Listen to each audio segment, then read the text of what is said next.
Радомир Карамзин из Покровска получил награду за спасение человека. 19 июля во время отдыха с семьей на берегу реки он заметил, что проплывающую мимо девушку сносит течением.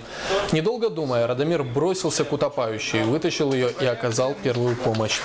Ввиду этого исполняющий обязанности главы Покровска Федор Наговицын решил поощрить героя грамотой и памятным сувениром.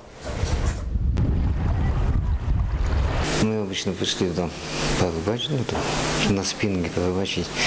И проплывает девушка, и за ней еще вторая, просит о помощи.